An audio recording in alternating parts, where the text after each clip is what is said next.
video, we'll be talking about the things that actually help me overcome social anxiety, that help me to approach other people, to talk to other people, to give presentations to a lot of people, to even talk on camera. So this will be a very interesting video. But first, I want to clarify that the point of this video, the point of all of this, is not to get rid of anxiety or to get rid of that feeling that you get when you're about to do a presentation. No. Because you see, you can't get rid of that feeling voluntarily. You can't just decide, okay, I'm not going to feel anxious right now, and bam, it's gone like that. You can't really do that, because what will happen is that it will lead to a vicious cycle, which we'll talk about later in the video, and how to break out of that cycle. Because you see, it's not like I don't feel that sinking feeling in my stomach when I'm about to do a presentation or something, but I don't fight against it. I don't resist it. I don't ignore it. But I go along with it. I accept it. And it doesn't block my actions. See, I feel it. And I still do the presentations, even while feeling that thing, not fighting back against it. Now, I'm not saying that it's impossible to not feel anxiety when you're doing a presentation or something like that. I'm 100% sure that there are people that very often don't even feel this anxious feeling when they're about to give a presentation. But you see, they didn't voluntarily choose to not feel anxiety. I'm 100% sure that the way they got to that point is that they totally forgot about themselves. They forgot about themselves, they got rid of themselves and only focused on giving the presentation. They only focused on talking with the other person and they put their attention outwards. They didn't stop to think about themselves.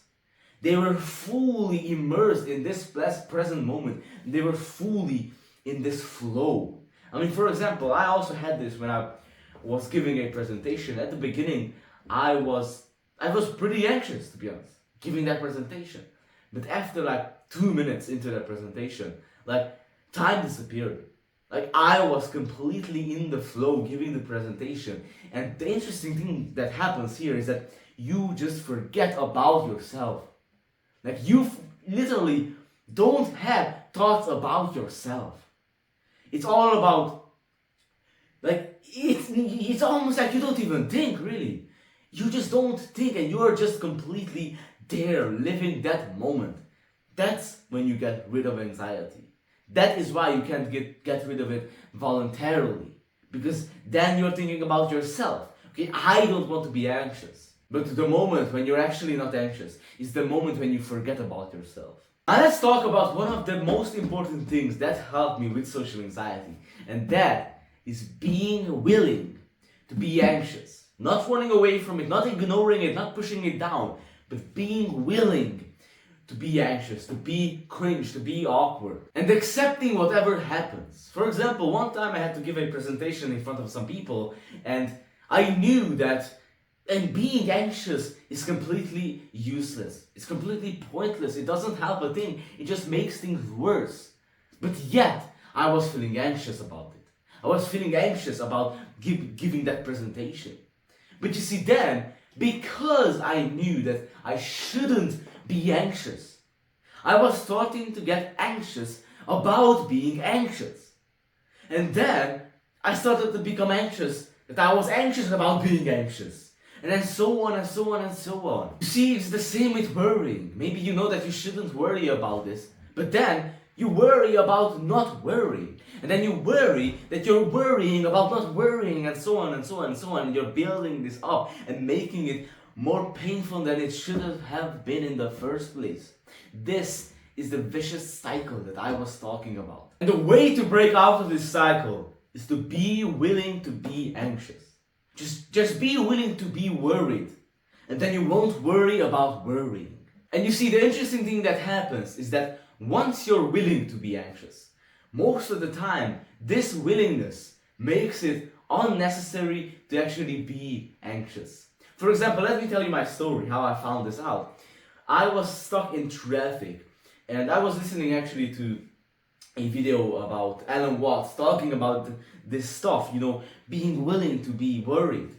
And I was getting worried that I was in traffic. But I knew that I shouldn't be worried, and I was worrying about worrying and so on and so on and so on. And then he actually was talking about this, that just be willing to be worried. Just accept it. And then I was sitting there and, you know what, I'm just going to be worried. I mean, this is just the situation I'm in. This is the natural response to this. And I was just willing to be worried. And then 2 minutes later, the worrying was gone. I wasn't worried anymore. It's such an interesting thing that accepting, okay, I'm just anxious, okay, I'm just worried, and willing to be anxious, or willing to be worried, makes it unnecessary to actually be worried, makes it unnecessary to actually be anxious. Don't try to fight back against it, don't try to ignore it or push it down, because that will only amplify the anxiety, but accept it. Be willing to be anxious, and then it will be unnecessary to do so. Another thing that ties in with this, accepting it and being willing to be awkward is, can you laugh at yourself?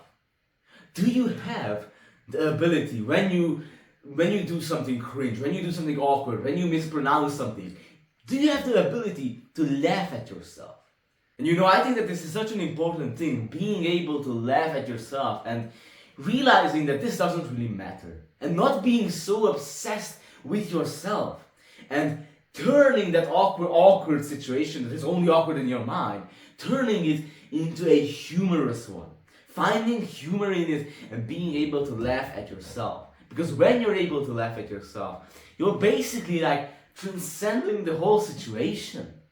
Like awkwardness and social anxiety won't affect you at that point when you're able to laugh at yourself and just make a joke out of it. And now I can't really give you a recipe on how to laugh at yourself, because you can't force that, really. You can't force laughing at yourself, because other people will sense that you're just faking it. And I think that one way to train this ability to laugh at yourself is to not be so obsessed with yourself, to not be always thinking about yourself. Oh, what do others think of me? What about this? What about that? And to just forget about yourself. As we said before, forget about yourself and turn your attention outwards. And we'll talk about this later in this video. And now another thing that is very important, and it's such a powerful thing, is realizing that most of the people don't care about you. Really, like 99% of the people out there don't think about you. They're not thinking, oh, look at his bad haircut. They just don't care, because most people are also way too preoccupied with themselves, and they're also thinking about themselves. So if everyone is thinking about themselves, then no one is thinking about someone else. No one is thinking about you. Think back to the time when you had a bad haircut and you thought, oh my god, everyone is laughing at me, everyone is looking at my hair. I'm 100% sure that 99% of the people didn't even notice that you had a haircut done. I actually have a very cool story with this one. Recently I was in university, and in one class we had this exercise where we were split into groups of 4, and we received a small piece of paper, and on the paper there was some kind of quote, and then we had to discuss our experiences that we had with that quote. Whether or not we had some actually real life experiences that happened to us that makes that quote true or false. For example, we received the quote, if you think that you can do it, and if you think that you can't do it, both of the times you're right, something like that. And then we had to share experiences and talk about that quote. Then at the end of that discussion, one person from the group had to stand up and talk about everyone else's experiences and what they thought about that quote. And then we were discussing in our group who is going to do the talking in front of all these people. And then I said, okay, I'm going to do the talking. And then I said to a girl, but you can do it if you want to, like jokingly. And she said that, oh no, I'm not dressed well, I don't have good clothes on. She said that I don't want to be seen in front of all these people in these kind of clothes. And then I thought about it and I asked her, do you remember what the other person was wearing? Right now, who just spoke about the quote that their group had. Do you remember what she was wearing? And of course she didn't. Because we're so focused on ourselves that we don't think about what other people think. And we think that, oh, everyone will notice that I don't have matching socks, or that this shirt doesn't match with my pants.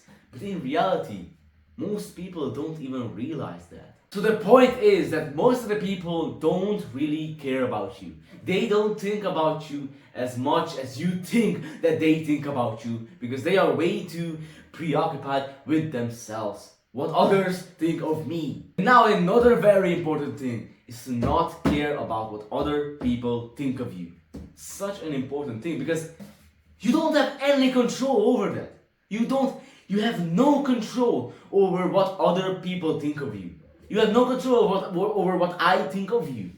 It's completely out of your control, so worrying about it is useless. And also, you don't really know what other people think of you. You have these ideas and opinions and judgments of what other people think of you, but you don't know for certain. And even if someone thinks bad of you, even if someone thinks that you're an asshole, so what? And how does it affect your life? If you let it, it will affect your life. But if you don't, then it won't. If you just decide to not care about it, then it won't affect your life. You will go to sleep the same way. It is in your control how you react to that, how you respond to that situation, how you respond to someone thinking that you're an asshole, or someone having bad opinion about you. But yet again, what if and someone has a bad opinion about you, and it doesn't affect you? It only affects you if you let it affect you. Now, of course, you can also take this way too far and not care about what anyone else has to say. A good way to go about this, I think, is that care about the opinions of people that actually know you, that are actually close to you and know you very well. Listen to those people because they actually know you. But those random people that you barely know, that barely know you, who cares what they think about you, because they don't know you? But of course, be respectful, listen to what other people have to say, but just don't put too much weight on what other people think of you. And now, here's another very interesting realization that I had recently that helped me a lot with social anxiety. And that is, when we are so anxious and so worried and obsessed with ourselves, thinking, what if this happens, what if that happens, will they notice my hair? When we're so obsessed with ourselves and so anxious and worrying, lost in our thoughts, then we miss out on this present moment, and we miss out on the experience and the fun and the love and the joy that is right in front of us. For example, in the same class that I told you about in the other example, when I needed to talk in front of all the people on the behalf of my group, I was also a little bit anxious. And now, because I was anxious, I was thinking about myself, and I wasn't paying attention to what the other person was saying. And you see, I was missing out on actually hearing about some interesting stuff. I was missing out on having an interesting conversation and asking some interesting questions from that person and learning something new. But I was missing out on all of this stuff because I was anxious, because I was focused on my stuff, because I was not present. I wasn't in that moment. I was lost in the world of thoughts, in the world of abstractions, in the future. Oh, what will happen? What if this? What if that? So you see, being too obsessed with yourself and so anxious about, oh, what other people think of me, you will miss out on a bunch of great experiences that you might have had. Because you were not present, because you were not there, because you were lost in the world of thoughts, because you were lost in your thoughts. The way to fix this and to not have all this social anxiety and worrying is to get out of your head. To stop thinking so much about yourself, what if this, what if that, and put your attention outwards. Listen to what the other person has to say. Pay attention. Be completely here and now. Listen to the other person like this is the only thing that you have to do in the whole world. That just be here right now and put your attention outwards. Focus on the thing that is in front of you and don't curl in on yourself and only think about yourself, but open yourself up and put your attention outwards. And a great way to do this, a great way to be more aware, more present, is to take deep breaths. Actually, here's a reminder for you to take a deep breath right now.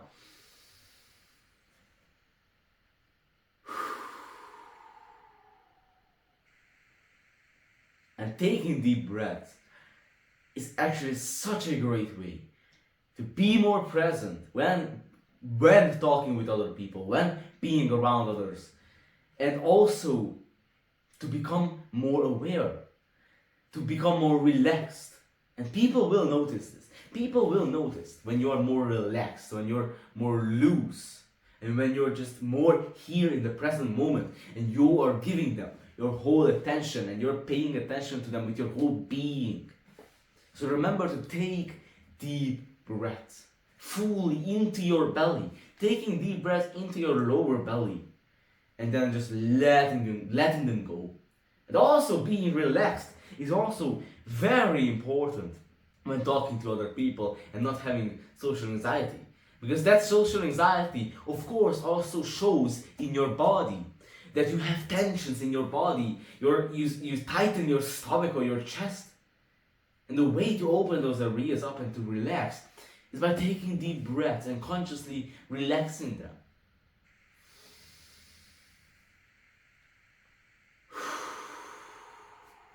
Just letting it go. Like, just trust me, just try it out. Deep breaths help a lot. It's like a cheat code, really. Just take more deep breaths and just slow down. Just slow it down. And just remember, take deep breaths between when you're speaking words. Like I am speaking right now, maybe I will just stop and take a deep breath and then continue after taking that deep breath. Just remember to take deep breaths. And now, of course, when we're anxious, we're thinking about the future, we're thinking about what will happen. But you gotta realize that the future doesn't exist. It doesn't exist. The future is an abstraction. It only exists in our thoughts. And we're worrying about something that haven't yet happened. We're only suffering in our imagination. And what you also gotta realize is that most of our thoughts are just not true. That a lot of our thoughts are biased. They are not true. Because our thoughts, or us, trying to interpret reality. But it's not reality itself. A lot of our thoughts are just not true. And they are biased. And once you realize this, and once you put some distance between yourself and your thoughts, this can help a lot. For example, one of your friends walked past you and didn't say hi to you. And then you start thinking to yourself, oh, he doesn't like me. He thinks that I'm an asshole or something like that. But maybe he just didn't notice you. And yet you're thinking to yourself, oh, he doesn't like me, oh, this or that. You see, a lot of your thoughts are biased. They are just not true. And once you realize this can actually help a lot. I made a whole video about how your thoughts are not true and what you can do about them. So you can check it out if you want to. And now, these things that we talk about, they are nice, they are great. But if you don't put in the practice, they are probably useless. I mean, maybe not useless, but most of the results that you will see will come out of you getting out of your comfort zone and you feeling that anxiety, and despite of that, going into those actions, going into those situations and talking with other people, talking in front of other people. The best way to overcome it is to face it, to do the things that bring you that social anxiety. So as an actionable step, within the next 24 hours, do something that gets you out of your comfort zone and something that makes you anxious. Maybe approach someone that you don't know, make a new friend, whatever. Talk to someone in the gym or in the grocery store, whatever. Call someone. Do something that gets you out of your comfort zone. And just think of one of these tips that I gave you. So as a recap, be willing to be anxious, and be willing to be worried, and be willing to be awkward, and don't run away from it. Don't try to ignore it. Laugh at yourself. Cultivate the ability of laughing at yourself. Realize that most people don't think about you, and don't put so much weight on what other people think of you. And also be in this moment. Be present. Be right here, right now. Listen to the other person that is talking to you. Put your attention outwards and take deep breaths. Thank you for watching this video. If you're interested, I'm doing free one-on-one calls. You can ask me any question that you want. We'll arrange a video call and we'll talk to each other. You can ask me anything that you want. Email is in the description. You can send me an email if you want that. Thank you for watching. All the love towards you. Have a great day and goodbye. Hopefully this video was helpful for you.